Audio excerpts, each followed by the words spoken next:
and welcome to another episode of OfferX podcast Beyond the Offer. Today I have a very special guest here with me.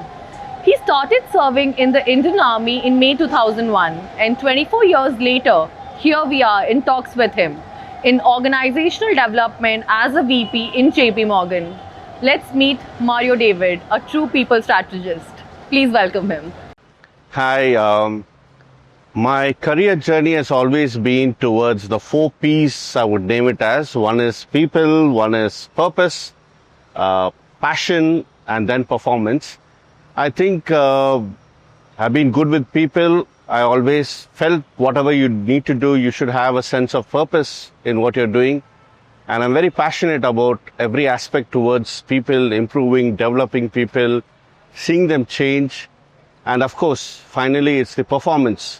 And I think that's the reason it was not a conscious decision, but with these 4 P's, I felt the best vertical in the corporate hierarchy that I could fit in would be human resources, where I could make significant change in people's lives, significant change in the culture of the organization, significant change in the performance matrices, because HR is no longer a function where it is only all about people, but what impact do we cause in the business? That's the reason purpose is there.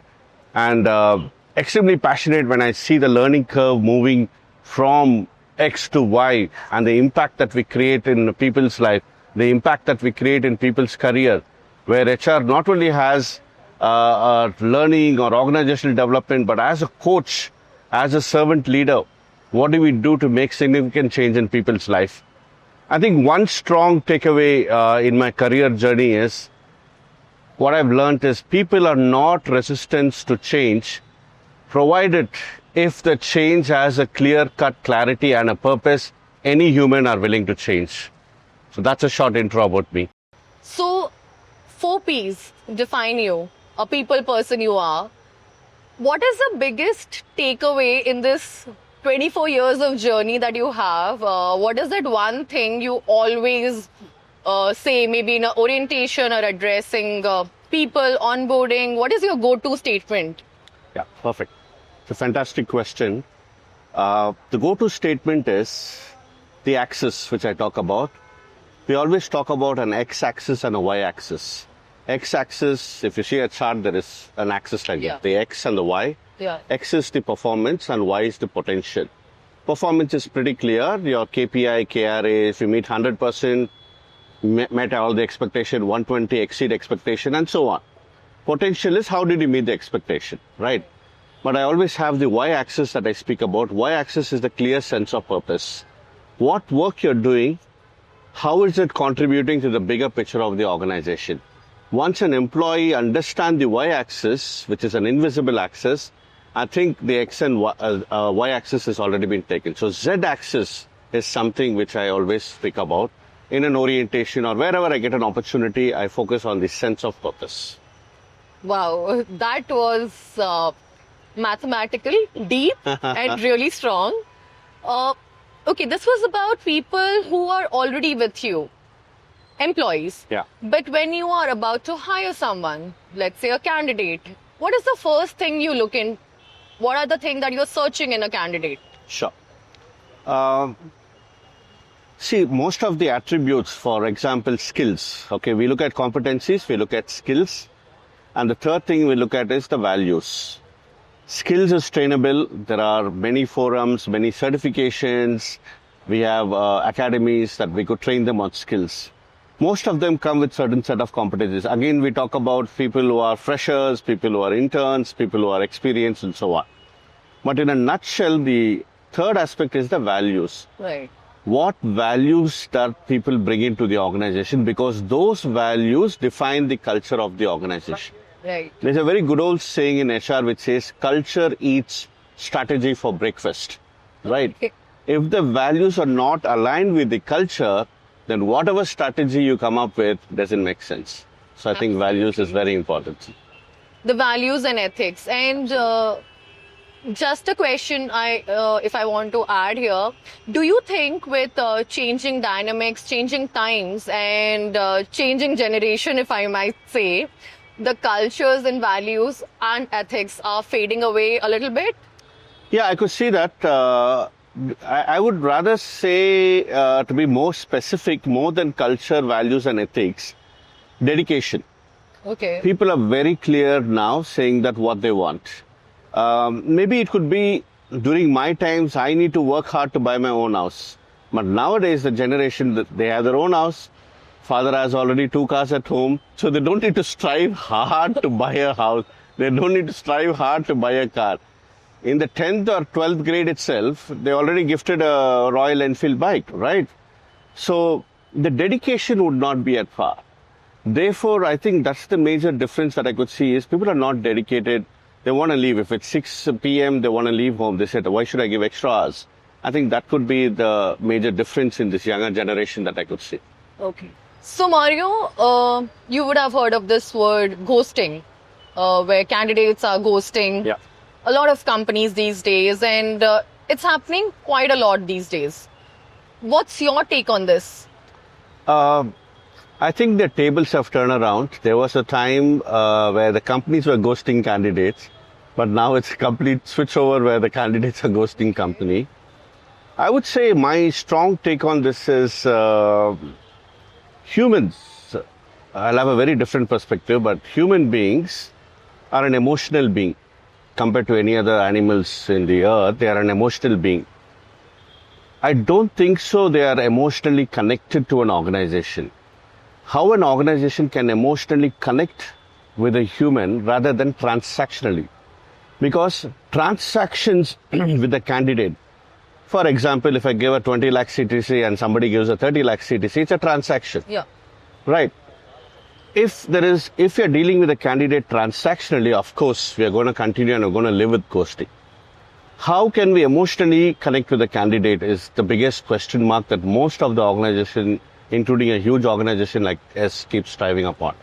So I think once we figure out how can we bring that emotional connect, especially in this world of artificial intelligence and so on, we could definitely curb maybe not 100% or 80%, but at least 10 or 20% of what ghosting is happening.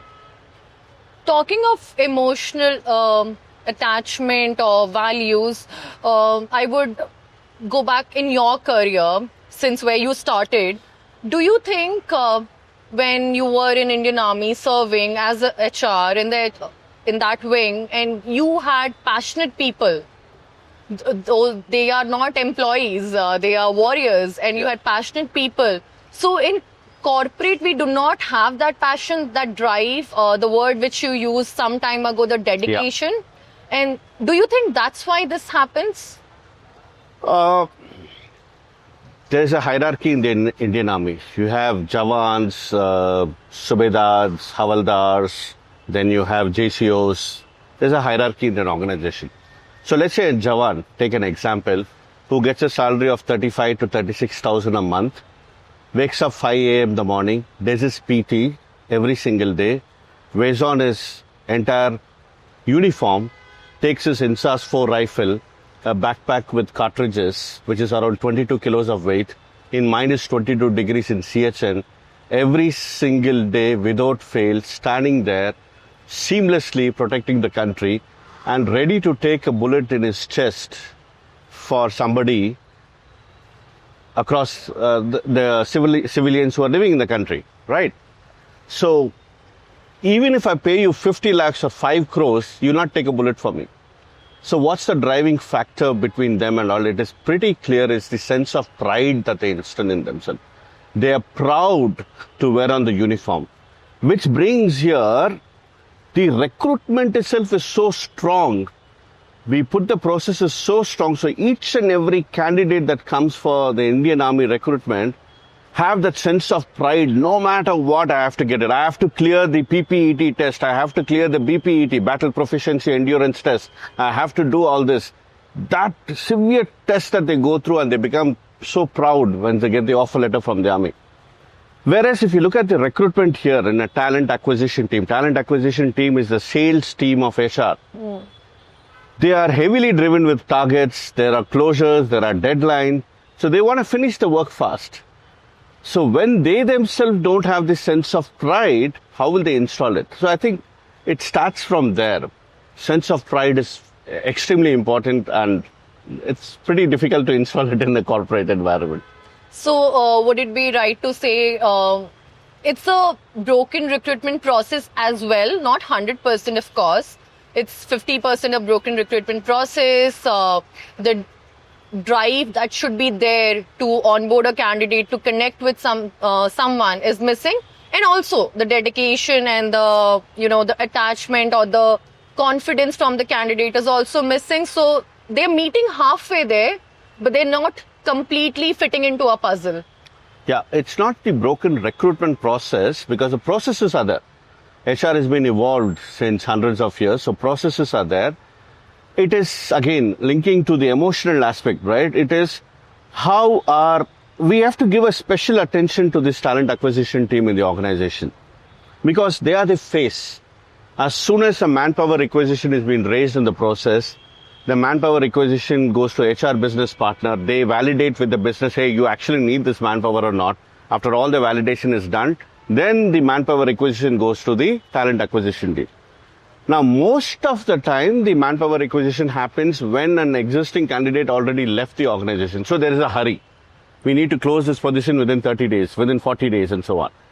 When we give it in a hurry to them, they are in the mindset saying that, okay, there is a position, I need to close it. I need to fetch it from the market, I need to close it. So I think somewhere over there, a lot of work has to be done, where the employee value proposition should be their daily bread and butter. They have to start the day by drinking the cup of employee value proposition, and it should be a part of their DNA. So each and every candidate is not a product in the market that I have to get to the company, but each and every candidate is an emotional human with values who will be a part of a bigger family in the company. I think that has to change. Okay, we have been talking a lot about emotions, values, humans, and very rapidly somewhere all of these is changing and is all getting replaced by a lot of apps, a lot of AI-driven apps, and everything that had a human touch is now having an AI touch. Yeah. What do you have to say about that? I think it is needed. We have to change as time changes, okay?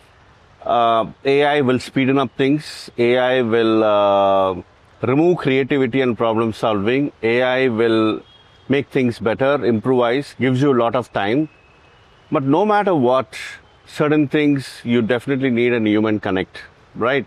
You cannot do a PMS without having a discussion with somebody. I cannot run an AI in a system to calibrate your historical performance, okay, these many manners of training you have done, this is your job work, this is you have done, and so on, and give you a rating. I still need a human to sit with you and discuss and give you a very specific feedback so that I could generate an individual developmental plan. So therefore, humans are very important. In fact, there was an experiment done where they replaced action teachers with robotic teachers. Okay. The children, they were able to learn this subject, but the children never knew how to apply this subject in a real life. And these real life examples can be given only by a human. Okay. So no matter what, you definitely need a human touch, but AI is important and we have to learn, we have to change with the environment. Okay. One last question on this entire candidate ghosting subject. I'm sure as a HR, also, connecting with the TA team, you would have one, let's say, one experience which you can never forget. In candidate ghosting, like you are ready that you are going to get this candidate Monday morning, you suit up, come to office, you are ready to welcome this candidate, ready to onboard him, and maybe a very senior person or a junior person, let's say, but I want to hear it from you, your experience. Absolutely. One candidate ghosting experience you cannot forget, and one advice that you would want to give our viewers. Sure. So one of the experience that I could share, which happened when I was working with the Apollo, where we recruit doctors, where we recruit surgeons, very, very critical position, which means if a neurosurgeon leaves the organization, there's a very special OT operation theater that is designed for a neurosurgery to be done. And that has to be occupied continuously. Okay. So if there is a neurosurgeon, already for the entire month, there are numerous number of surgeries that have been lined up. The patients will be from India, the patients will travel from Africa or Saudi Arabia or from the Middle East, some other country. So there are patients who are already there taking treatment and getting ready for the surgery to happen. So when a neurosurgeon, giving you an example, when the neurosurgeon leaves, it's extremely critical because directly it will lead to death of patients. Right. So when we recruited one of the neurosurgeons, without naming the surgeon's name, without naming from which hospital we recruited, of course we recruited by paying a better CTC to the neurosurgeon because it was very transactional, because that surgeon also was from a different organization. All said, the surgeon was supposed to join because a surgeon is a surgeon. He's been doing surgeries for the last 30 years, right? So keeping in mind that the surgeon is going to join today, from tomorrow onwards, I've already planned surgeries to be done. Okay, right, yeah. Patients are being told, say, these are the time the surgery, because one neurosurgery will happen for 8 hours, 9 hours. Everything is planned. Patient is being told, the patient attender is in place. We intended, because for a surgery, you have to intend a lot of things. Everything is done, and at the last moment, the neurosurgeon said he will not join us. Okay. So there was a big, forget the financial impact, but there was a huge reputational impact because there were almost 6 patients who were from the Middle East. Oh. So for them each day to stay here, the cost is pretty high.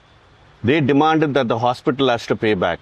So we end up paying back because it was our problem. So we had a huge financial impact and we had a huge reputational impact. So ghosting is so important, especially when it comes to extreme critical roles. And this is something we could never forget because we have to form a team. We have to figure out another temporary consultant to come and do it. We have to convince the patient saying that, hey, this surgeon is not going to be there. There's going to be somebody else. None of them will take it because they will do a research of the surgeons, right? Nobody's going to give their skull to be cut open to somebody just like that.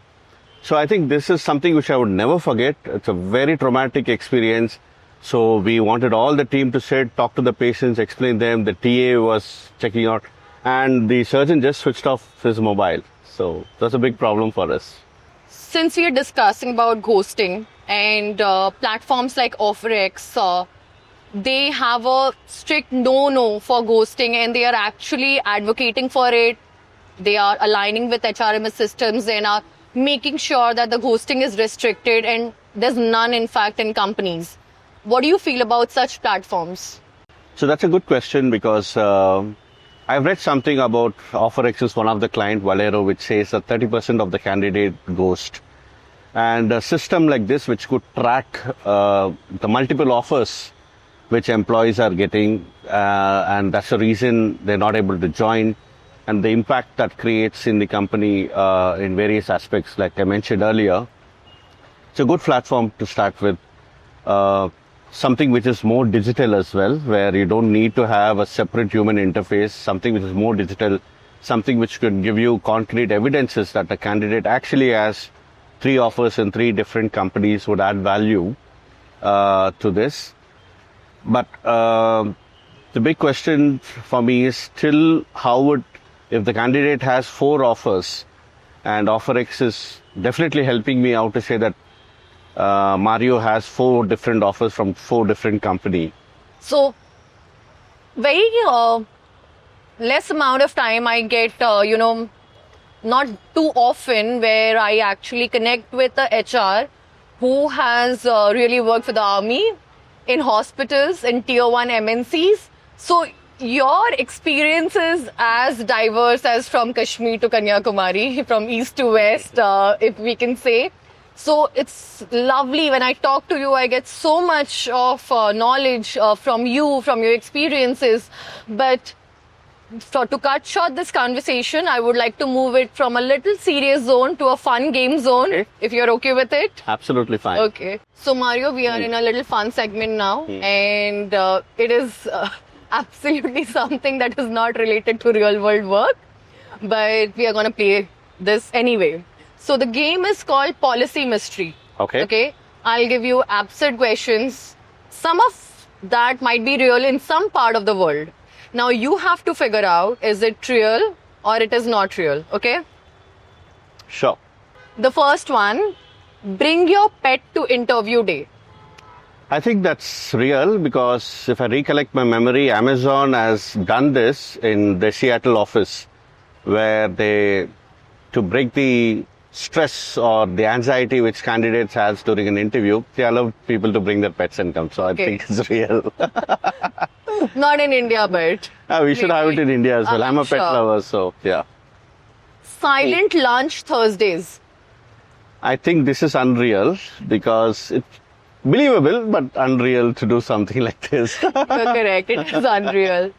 No mugs left in the sink. If yes, if it is left, then $1 or ₹100 fine.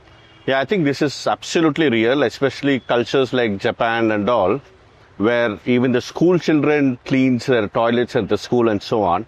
So there's a company called Idaho which implemented this in the office, and they collect this small little amount for some fun at work and so on. So absolutely real. You're correct again. Next one, reverse mentoring Fridays. Extremely important because reverse mentoring, there are many organizations, not only not one or two, but many organizations have done this reverse mentoring. I think in India itself, Aditya Birla Group, which I worked earlier, Idea Cellular, they had this reverse mentoring as one of the key aspects to learn from the peers, to learn from the subordinates. So it's absolutely real. Okay, you're right again. And the last one, personal Spotify playlist sharing. This is unreal. I don't think so. Somebody would say, yeah, we can do that. It'll going to be fun. But it's like more of my playlist and so on. So I think this should be unreal. Correct. So with that, we end the policy mystery. So what do I get Move for on this? to the next game. Okay. The next game is, I'm sure you have played bingo. Yeah. This is buzzword bingo, a little different.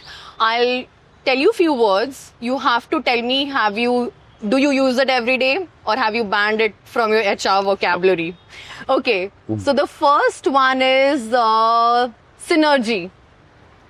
Almost. Yeah, we use it a lot. Overused. Not overuse, but yeah, we have to synergize things together, right? So it is the overused HR lingo. Yeah, it is, Okay. Circle back. Circle back, yeah, we sometimes in the meeting and all, when we don't have time, we have to do that. Yeah, we use that. But not Overused. always. Not overused. Not overused, but we Okay. use that. Let's circle back to get things done and so on. Employee experience. Exploited word. We have a formal employee opinion survey or whatever terms they call it as. We focus a lot on employee experience, internal as well as external. So that's If your something we- employees are watching this, do you take the employee experience seriously? Yeah, we do take it. It's Okay. Low hanging fruit. a very old word. We don't use it much, but Okay. I don't think so. We use it much. Low hanging fruit. Sounds very antique to me. Okay, so not being antique, the one word which has taken over, AI powered optimization. Most exploited word.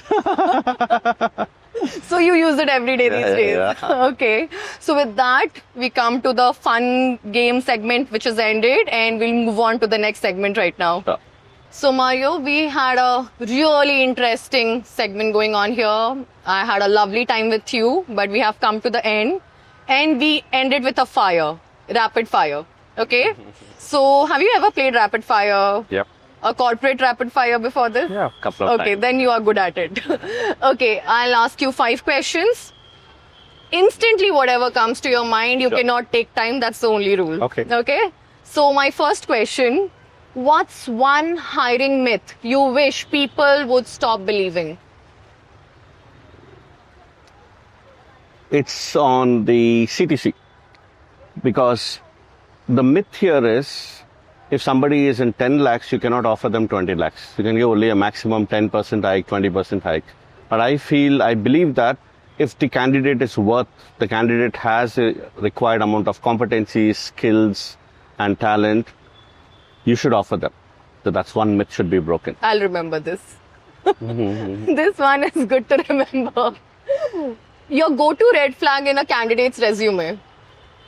The go-to red flag, there are many in fact. The initial red flag is the number of job switches the candidate has done, the duration of switches that has been done, Then second red flag would be is the education, the university which the candidate has done, open university or a recognized university.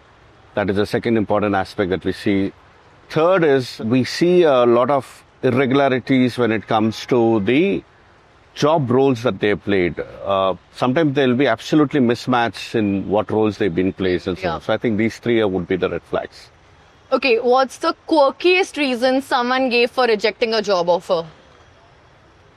My mother is unwell. I cannot join. If HR had a superhero power, if they had, then what would yours be? My superhero power would be convincing everybody to be happily in the organization so that we don't even have to recruit somebody. Good one, very nice one. So you would be a happy superhero. Happy superhero. Okay. One thing you have unlearned about talent in the last 5 years? Learned about or unlearned? Unlearned about talent. Not to be biased or judgmental, that I've unlearned, because sometimes there are different types of biases. Sometimes what happens when you see the candidate is from the same college which you studied or so on, there'll be a kind of biases. You're questioning slightly switches, saying that who's the principal now in the college. So I think that is something I've unlearned. Okay.